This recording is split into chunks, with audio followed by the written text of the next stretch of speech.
오늘도 우리 사는 이야기 찾아주셔서 감사합니다. 사연자분이 보내주신 이야기 시작해볼게요. 안녕하세요.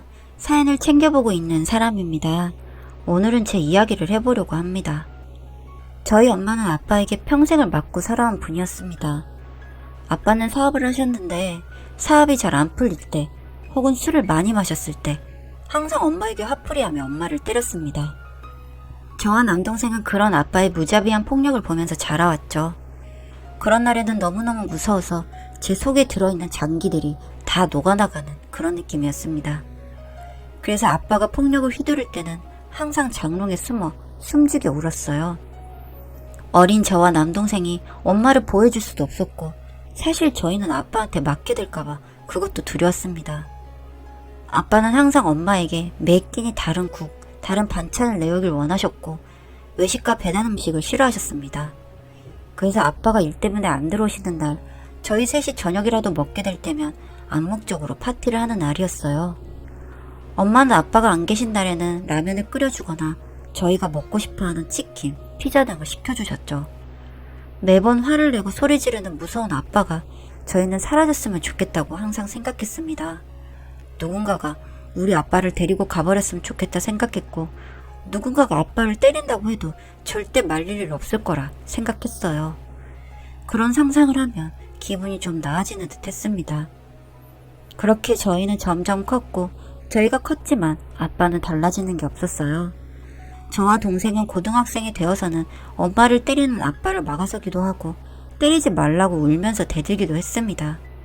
그치만 그럴수록 아빠는 엄마한테 집에서 애들 교육을 어떻게 시키길래 아빠한테 대드냐며 엄마를 더욱 때리고 못살게 구셨어요. 아무래도 저와 동생의 힘으로는 아빠의 폭력을 막을 수 없겠다는 생각이 들어 한 번은 경찰에 신고를 한 적이 있는데 출동한 경찰은 가증스럽게 연기하는 아빠의 말에 속아 그냥 돌아갔죠. 그리고 신고를 한 게 들통난 저희는 아빠한테 매를 맞기도 했어요. 저와 동생은 이대로는 가다가는 엄마가 아빠한테 맞아서 죽을 수도 있겠구나 하고 생각했던 것 같아요. 그래서 그때부터 엄마에게 아빠와 이혼하는 게 어떠냐고 했습니다. 아빠랑 이혼하고 그냥 우리 세 식구 따로 나가서 마음 편하게 행복하게 살자고요. 하지만 엄마는 저희가 나중에 더 커서 결혼을 하거나 그럴 때 아빠가 있어야 하고 화를 낼 때는 무섭지만 그래도 본성은 착하고 여린 남자라며 아빠를 두둔했어요. 저희는 엄마를 이해할 수 없었고 동생과 저는 이혼을 하려면 어떻게 해야 하는지 공부를 하기 시작했습니다. 우리는 그냥 인간답게 살고 싶었어요. 그뿐입니다. 이혼 시에 가장 중요한 게 가정폭력의 증거 수집이 우선이라는 말에 그때부터 저희는 아빠의 폭력의 증거를 모으기 시작했습니다. 엄마를 때리는 장면을 몰래 촬영하기도 하고 엄마의 멍투성이의 몸을 사진으로 찍어두기도 했어요. 그리고 안 가겠다고 고집부리는 엄마를 억지로 끌고 병원에 가서 진단서도 끊고 기록도 남겨두었죠. 저희는 그리고 미성년자의 신분으로는 아무래도 엄마에게 큰 도움과 힘이 되지 못할 거라는 생각에 둘 다 성인이 될 때까지 증거를 수집하며 때를 기다리고 있었습니다. 그렇게 시간이 흐르고 어쩐 일인지 아빠의 폭력은 줄어들었어요. 그렇지만 저희는 부모님의 이혼을 계속해서 꿈꿔왔습니다. 그 당시 저는 이미 대학생이 되어 대학 생활을 하고 있었고 동생도 20살이 되던 해에 저희는 엄마에게 우리가 모은 증거들을 가지고 이제 아빠와 이혼하는 게 어떻냐고 이 정도 증거들이면 충분하다고 하면서 얘기했고 마음이 약한 엄마는 요즘에는 그래도 때리지 않는다며 나이가 드니까 사람이 달라지더라 하면서 또 이혼하기를 거부하셨어요. 솔직히 이러는 엄마가 너무 미련해 보이고 싫기도 했습니다. 자신의 인생을 왜 이런 사람에게 내던지고 있는지 우리 핑계를 대는 것도 속이 터질 노릇이었죠. 저희는 엄마를 계속해서 설득했지만 엄마의 생각은 확고 있고 그럼 한 번만 더 아빠가 폭력을 행사하면 그때는 무조건 갈라서겠다는 약속을 겨우겨우 받아낸 뒤 저희는 대화를 마쳤어요. 그러던 어느 날이었습니다. 저는 오전 수업이 끝나고 다음 수업까지 시간이 생겨서 친구들과 학교 근처에 새로 생겼다는 카페를 가고 있었어요. 카페에 거의 도착해서 인증사진을 찍고 카페로 들어가려던 찰나에 카페 근처 모텔에서 나오는 아빠의 차를 발견하게 된 겁니다. 모텔이라니? 촉이 발동을 하더군요. 아빠는 저를 못 봤는지 제 옆을 스쳐 지나갔고, 저는 스쳐 지나가는 차 안에서 아빠와 어떤 젊은 여자가 웃으면서 대화하는 모습을 보게 됐어요. 저는 아빠가 바람을 피고 있었다는 걸 직감적으로 알게 됐고, 이 사실을 동생에게 알렸습니다. 동생은 화를 내며 갑자기 엄마를 때리지 않는 이유가 있었다면서 정말 우리 아빠지만 정말 나쁜 놈이라며 입에 차마 담지 못할 욕을 해댔죠. 저도 욕만 안 했지 같은 마음이었고요. 이 인간이 여자나 생기니까 엄마에게 화풀이를 안 했구나 하고 이를 갈았습니다. 엄마는 아빠에게 평생을 맞고 살았지만 항상 저희가 아빠를 욕할 때 그래도 결혼하고 단 한 번도 여자 문제로 속 썩인 적은 없다며 엄마는 그걸로 너무 충분하다고 말했던 분이었거든요. 그 말 때문에 증오감은 더욱 커져갔죠. 저와 동생은 그날 저녁 엄마에게 이 사실을 알렸고 엄마는 꽤 큰 충격을 받으신 표정이었어요. 그리고 저보고 제가 잘못 본 거 아니냐 하고 물으시며 믿지 못하셨죠. 저는 바람이 난 게 확실하고 바람이 난 증거도 우리가 알아서 모을 테니 엄마는 이혼할 마음의 준비만 하고 있으라고 말했습니다. 그리고 그날 밤 동생과 저는 아빠의 바람 증거를 잡기 위해 아빠가 잠들 때까지 기다렸다가 아빠 핸드폰을 몰래 뒤졌습니다. 하지만 아빠의 핸드폰에는 내연녀와 함께 찍은 사진이라든지 혹은 주고받은 문자라든지 저희가 기대했던 그런 것들은 없더군요. 너무 당황스럽고 그럼 증거를 어떻게 찾아야 하나 속이 다 탔습니다. 그렇게 증거 수집이 실패로 돌아가나 하고 생각하는 찰나에 통화 기록에 유독 눈에 띄는 전화번호가 있었어요. 따로 저장이 되어 있지 않은 연락처였는데 핸드폰 번호 뒷자리가 아빠의 생일이었어요. 그리고 엄청 전화를 자주 주고받았더라고요. 저희는 내연녀 전화라고 확신을 했고 그 번호를 일단 따로 적어두었습니다. 그리고 엄마에게 부탁해 아빠의 카드 명세서를 찾아봤지만 숙박업소 비용은 현금을 사용했는지 카드 내역엔 별 이상한 점이 없었어요. 아빠가 바람을 핀다는 더 확실한 증거를 잡기 위해 다음날부터 동생과 돌아가며 아빠를 미행하기 시작했습니다. 뭐 하나만 잡혀라 하고 있었죠. 아빠는 회사에 들러 눈도장만 찍고 나와서 그 여자를 만났어요. 그 여자를 만나서 모텔을 가고 백화점도 가고 평소에 저의 가족들과 단 한 번도 가본 적 없던 그런 고급 레스토랑에서 식사를 하더라고요.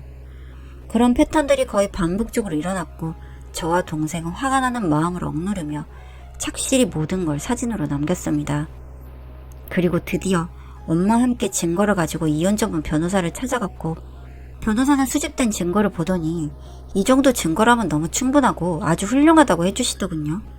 살면서 이렇게 기분 좋은 칭찬은 처음이었습니다. 이제 우리 엄마와 우리 둘의 인생이 구제되겠구나 생각했어요. 그렇게 변호사에게 상담을 받은 뒤 그날 밤 저희는 엄마와 함께 아빠에게 이혼 통보를 할 계획이었습니다. 늦은 시간이 돼서 들어온 아빠에게 이혼 서류를 내밀었죠.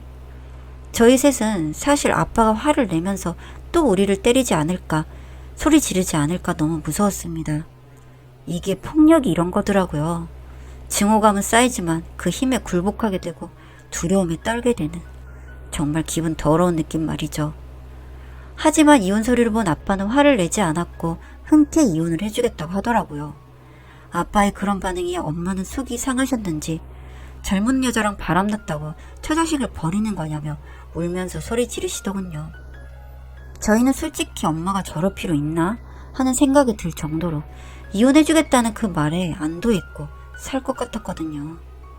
살면서 한 번도 엄마가 큰 소리를 낸 적이 없었기 때문에 아빠와 저와 동생은 매우 놀랐습니다. 그리고 아빠는 당신이 그걸 어떻게 알았냐면서 이제 애들도 다 키웠고 부모 노릇할 건 다 했다고 생각해 사실은 자기가 먼저 이혼하자고 말하려고 했다고 뻔뻔하게 말하더군요. 어떻게 지 입으로 부모 노릇을 했다고 할 수 있는지. 아빠의 그런 대답에 저희 셋은 아빠에게 조금이라도 남아있던 정이 완전히 떨어졌고 아빠는 기다렸다는 듯이 이혼 서류에 사인을 하고 그 여자 집으로 가겠다며 짐을 싸서 나가셨습니다. 오랜 시간 동안 준비해온 게 허무할 정도로 부모님의 이혼은 순조롭게 마무리되었고 저희 셋은 아빠와 함께 살던 집을 내놓고 셋이 살기 적당한 집으로 이사를 했어요.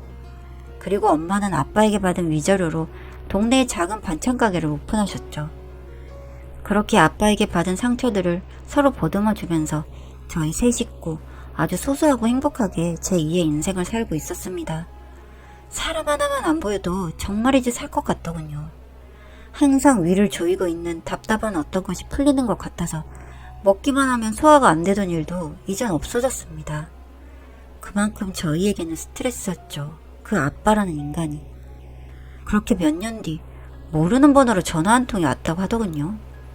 엄마는 누구냐고 물었더니 아주 뻔뻔하게 그 아빠라는 인간이 한 전화였다고 합니다. 내가 많이 잘못했으니 이제 남은 인생을 나랑 같이 살자. 남자가 살면서 바람 한번 필 수 있는 거 아니냐? 내가 너희들 먹여 살리느라 개고생한 게 얼만데 그거 한 번은 눈을 못 감아주냐? 라고 했다는 겁니다.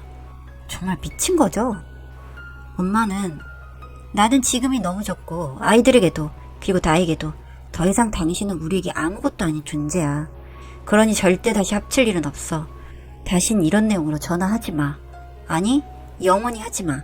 하고 끊으려 하니 급하게 끊지 말라고 하며 이런 말을 했다고 하는 겁니다. 나 사실 얼마 전에 건강검진을 했는데 암이래. 그것도 폐암 말기.